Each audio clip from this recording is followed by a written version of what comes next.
Hello, good morning, and welcome to another Business Spotlight. I am Tona with Action Coach Tampa Bay. Excited to have Jordan here today. Jordan, welcome. Thank you, Tony. Glad to be here.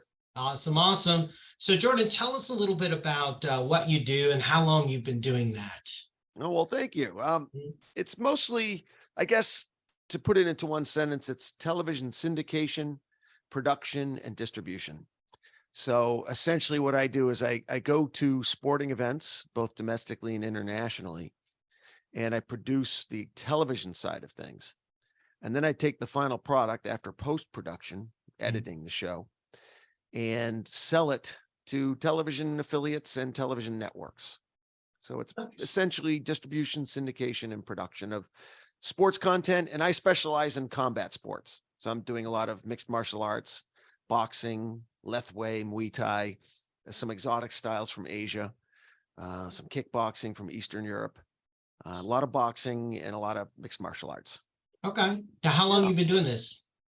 This will be 19 years. Before that, I was a traditional sportscaster, but 9-to-5 mentality where I just would come in and do my thing and get my money that night and go home and be happy. But it's been 19 years of hanging my shingle and being a businessman and actually producing the content myself and selling it. I love that. Congrats.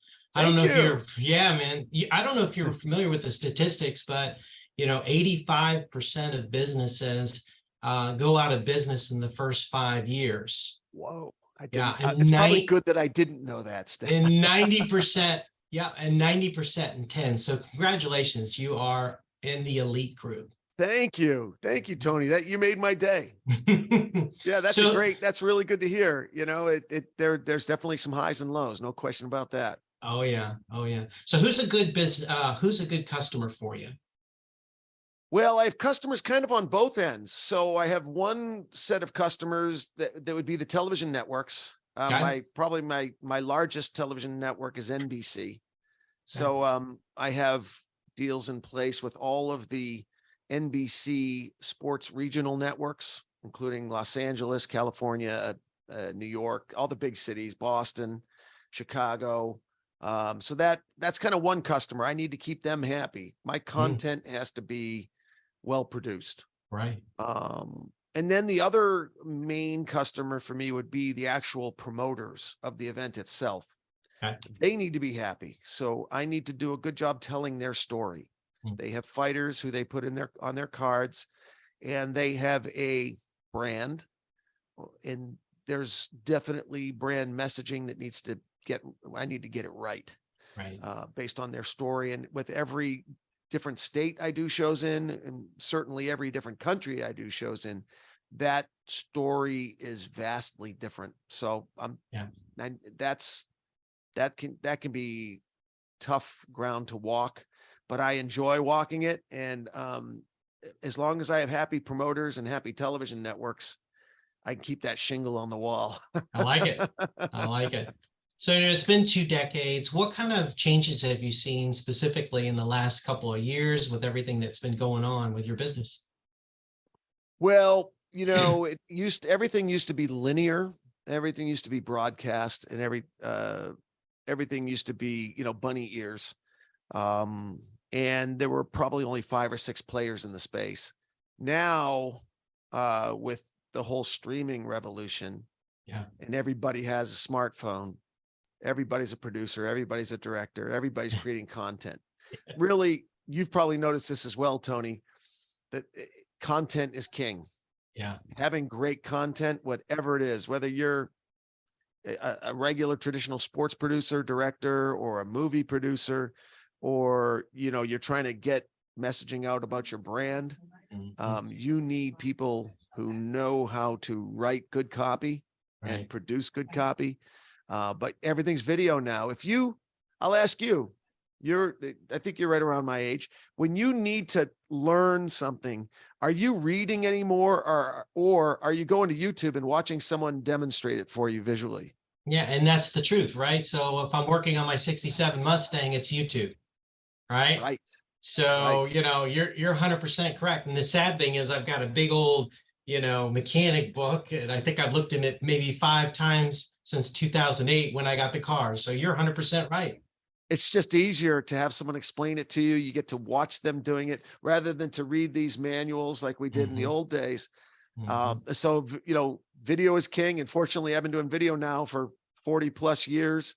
Yeah. I'm decent at it. And I love telling people stories. I'm honored when a fighter entrusts me with telling his or her story because Mm, of what these fighters go through in order to mhm. make it into that cage or into that ring. Yeah. And there's usually more often than not a pretty poignant story behind them getting into that cage. Yeah. And I'm honored when they entrust me with it. I love that. I love that. So what would you say is one of the biggest learnings that you had since becoming a business owner? These are good questions, Tony. This is not your first rodeo, I can tell. No. But Biggest this is lesson fun. I've learned. The biggest lesson I've learned is probably um going back to the story that's entrusted with me is um being vulnerable.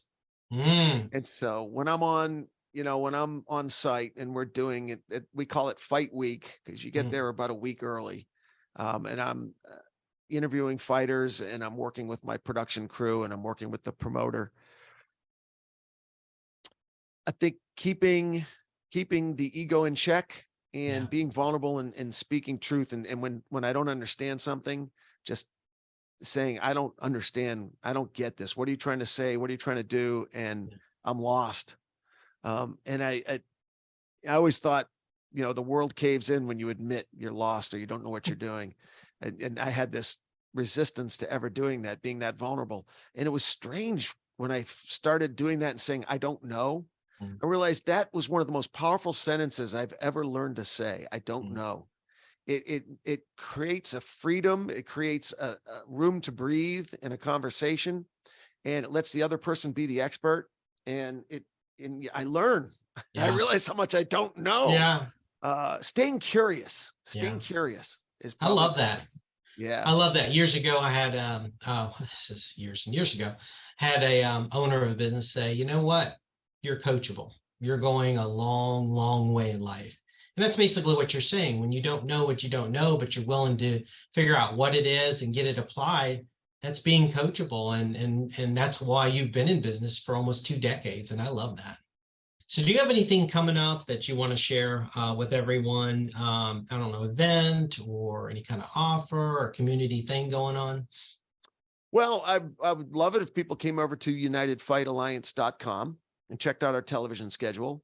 Uh, there is a network whoever's watching this, wherever you are, there's a network where you can watch our fights and give mixed martial arts and boxing a shot if you've never watched it. Yeah. One of the biggest things I noticed when I went to an MMA event and went my first couple of times and went in the background and went to the locker rooms and some of the back rooms was the vibe was amazing. It was a peaceful Mm, vibe. Everybody's hugging each other, was laughing and mm, relaxed. And it's not what you think it is. right. I was definitely surprised when I first started getting into MMA. It's not what you think it is. So give MMA a chance. And then my podcast is For the Fighter in You, and it's on all of the big platforms: Spotify, Amazon, Facebook, Google, YouTube, pretty much a Podbean, anywhere you can hear a podcast. For the Fighter in You is there, and that's dealing with our inner fighter. Yeah. And there's a lot of biohacking in there if you're trying to get well. I have some of the world's best doctors who I interview, Oh, and that's some of great. the world's best coaches and psychologists, sports psychologists, and Hmm. I want to give back, and I want people to be able to access their inner fighter.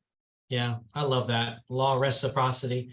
So give me your web page one more time that folks can go to because I want to make Thank sure they you. catch it. It's unitedfightalliance.com. And you can see behind me, if you're watching the video, you see that our hashtags and there it is right there. Our Nice. Facebooks, our Twitter, our YouTubes. I should get out of the way, shouldn't I? Get my Ah, you're fat fine. head out of the way. These are my social media tags. What am I doing in the way of that? My director's going to kill me. There they are right there. They're a little blurry, but they're essentially United Fight Alliance. Yeah, We're we can see United them. Fight Alliance 1. We'll get you to Nice. all of our social media. And you can watch free fights there. There's a lot of free fights on our website as well and on YouTube if you want to sort of get a feel. And then if you like what you see, come on to one of our live events and say hi. I love it. I love it. So I'm going to ask you one question that might surprise you a little bit. So what inspires you and really keeps you motivated, Jordan? Oh, that's an easy one. It's my family. Yay. My family. I love it. Investing. I'm still learning the lessons, but it's investing the time in the family. It's very easy for me. I'll keep bringing this back to me. It's easy for me to get caught up in work because I love what I do. I am doing my passion. Yeah. So it's real easy to, and I'm on the road quite a bit. So it's very easy to get tied up in work. And the harder I work, the more rewards I get. And it's just it's a nice closed loop of satisfaction. So I have to make sure to remember to reinvest time in the family. And I'm still not as good as it as I want to be. But I notice when I invest time in the family and just spend time and just stare at my kids, even if it makes them uncomfortable, but be in the room with them, just be in the room with them and stare at them and ask them what's going on in their world and stay curious about them. Yeah. It makes me high. It makes me high. And so it is coming back to that well-worn adage of balance, life balance, you know, you know what fit. I love that, you know, you're being very intentional and what we know is that when you focus on something, it increases by 20%. So just being intentional with your family is going to be, you know, so awesome to increase that ability and relationship. I always think about that. I don't know if it's Stephen Covey or Warren Buffett or somebody had mentioned, you know, when you're on your death. Saw. Yeah. One of Stephen Covey's 7 habits. Yeah. Sharpening the saw. And, you know, when you're on your deathbed, you don't say, man, I wish I would have spent more time in the office. You say, I wish I would have spent more time with my family. So, you know, the neat thing is, you know, I'm doing the same thing, just putting things in our life so that when we are there, we're like, no, you know, I feel great. Would love to have more time, but no, I feel great. So, well, I love this. You know, thank you so much for being part of this interview. I want to thank everyone for being here on Business Spotlight. Again, I'm Tona with Action Coach, and we will see you next time. Bye. Thanks, Tony. You're welcome, Jordan.